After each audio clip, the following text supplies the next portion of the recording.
The Lord be with you. A reading from the Holy Gospel according to Matthew. Coming to his hometown, Jesus taught the people in their synagogue in such a way that they were astonished and said, "Where did the man get this wisdom and these miraculous powers? This is the carpenter's son, surely. Is not his mother the woman called Mary, and his brothers James and Joseph and Simon and Jude? His sisters too, are they not all here with us? So where did the man get it all?" And they would not accept him.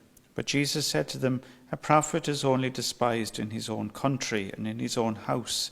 And he did not work many miracles there because of their lack of faith. The Gospel of the Lord.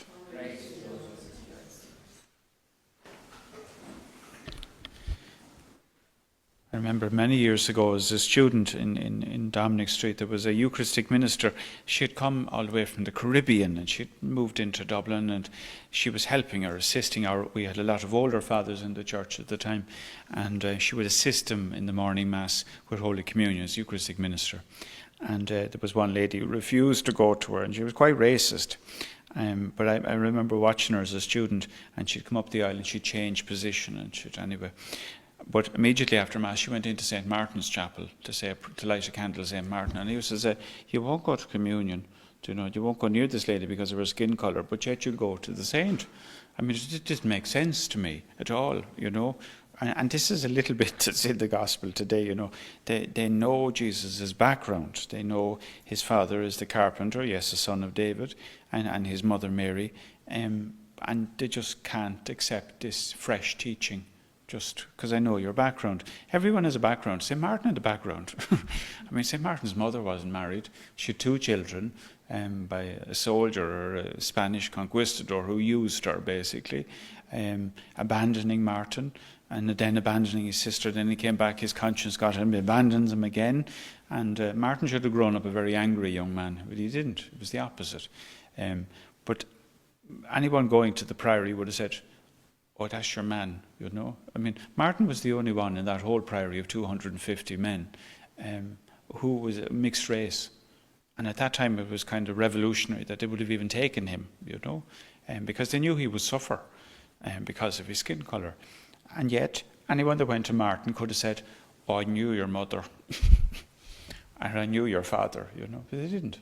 And there's something in that too.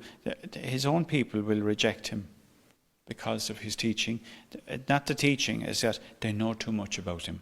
And sometimes we can know too much about people, or we think we do, and we can classify them and disgrace them in many ways and say, no, sure, I remember what your mother was like, or your father, or the great saying, apples don't fall far from trees. These things we say. But every child is unique, and we're all different. And just because there's something in our past, and even in our present past, St Ignatius was a soldier who fought and killed people. He becomes one of the greatest saints in the church and writes one of the greatest spiritual treatises, the spiritual exercises of St Ignatius. He'd a past, and he even says it on his sickbed when he was wounded in the leg by a gunshot. He said his thoughts were going all over the place because he lived quite a free life, let's say. He was very fond of his women, he was very fond of food, he was very fond of drink, everything. And as he lay there, all these thoughts, and he said, I enjoy thinking about them. There's a very famous story of one lady came to one of our old priests. It's often told in recreation, and she said, "Father," she said, I had bad thoughts. You can make up your mind what that is. And the priest said to her, "Did you entertain them?" And she said, "No, they entertain me," she said. Ignatius was entertaining all these thoughts, but what he says is very profound. He says that after I had got my thoughts and thought about them and enjoyed them and let them entertain me, he said, I felt empty, he said, which is true. I felt empty because they were very worldly things, sexual things and food and gratification and everything else. But he said, after I thought about the life of the saints, or the life of Jesus, he said, I felt happy.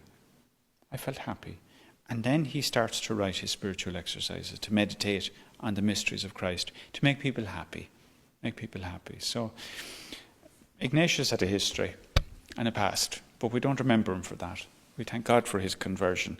So remember, everybody is able to be converted, no matter what they've done in the past or what they're doing in the present or what their parents and their grandparents have done before them.